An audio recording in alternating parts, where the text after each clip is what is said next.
বাঙ্গিঘাটের ভয়াবহ দুর্ঘটনার পরেও হুঁশ ফেরেনি টোটোর। এক রাতেই চালু হলো ট্রাফিক সিগন্যাল। গতকাল বাঙ্গিঘাটি দিল্লি রোডের ওপর ভয়ঙ্কর দুর্ঘটনায় ৩ জনের মৃত্যু হয়। একজন চিকিৎসাধীন কলকাতার হাসপাতালে। একটি টোটো যাত্রী নিয়ে যাওয়ার সময় পিছন থেকে লরি ধাক্কা মেরে বেশ কিছুটা এগিয়ে নিয়ে যায় সামনে দাঁড়িয়ে থাকা একটি লরির মুখের সঙ্গে পেস্ট করে দেয়। ঘটনাস্থলেই টোটো চালক সহ ৩ জনের মৃত্যু হয়। সেই দুর্ঘটনার ছবি ধরা পড়ে সিসিটিভি ক্যামেরায়। ঘটনায় পুলিশ প্রশাসনকে দায়ী করে সাধারণ মানুষ।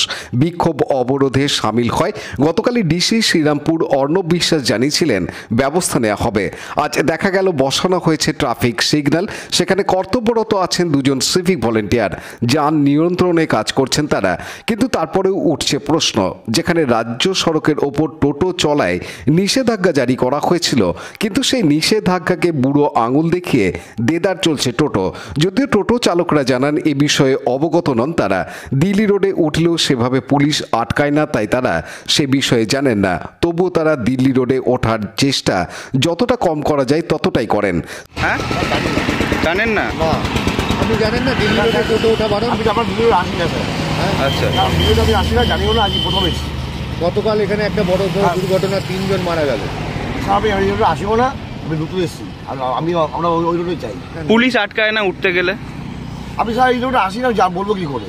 আচ্ছা, আমি এই রোডে আসি না, বলবো কি করে? আপনি তো জানেন টোটো চালাচ্ছেন, জানেন না যে হাই রোডে টোটো ওঠা বারণ? না, আমি রোডে কোনো চাই না। একবার আসলেও তাও আসলাম, এই সামনে যাবো, ওই দান করবো। আমি জানি না, মানে টোটো ওঠা বারণ। টোটো যাচ্ছে তো আমি ভেবেলাম যে আমি তো বাড়ি যাচ্ছি, তার বাড়ি ঢুকে যাই। আমি তো বাড়ি এখানে, আমি স্যার জানি আমি বাড়ি একই যে টোটো যাচ্ছে। আমি তো আমি এখান থেকে চালটা নেবো, চালটা দিয়ে এই মুদিখানা, এই যে মুদিখানার দোকান থেকে চাল নেবো বাড়িতে। কি নাম? স্থানীয় বাসিন্দারা এ বিষয়ে জানান।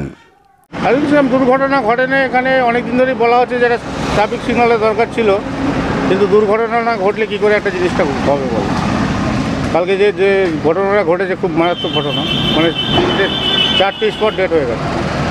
তারপরে হুঁশফুল এবার চলছে। কিছু লোক দেখো মেন হয়ে গেছে এখন, পেটের জ্বালায় কী করবে, কারখানায় কাজ নেই, বাধ্যমূল্য। কেউ কি আর জানে রিস্ক নিয়ে আর টোটো দিল্লি রোডে চালাবার জন্য আসে?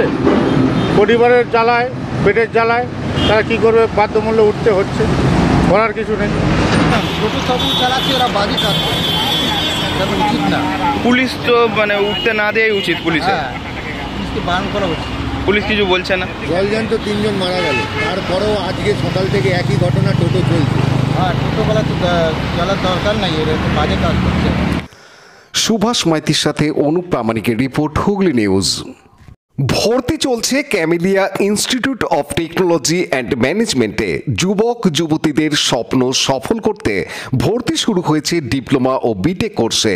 2 বছর ও 3 বছর ডিপ্লোমা কোর্সে রয়েছে ইলেকট্রিক্যাল, কম্পিউটার সায়েন্স, মেকানিক্যাল ও সিভিল ইঞ্জিনিয়ারিং। এছাড়াও 3 ও 4 বছরের কোর্স রয়েছে BTech in EE, CSE, ECE, ME, CE. ঠিকানা হালদার দিঘি, জিটি রোড, বৈঁচি, হুগলি।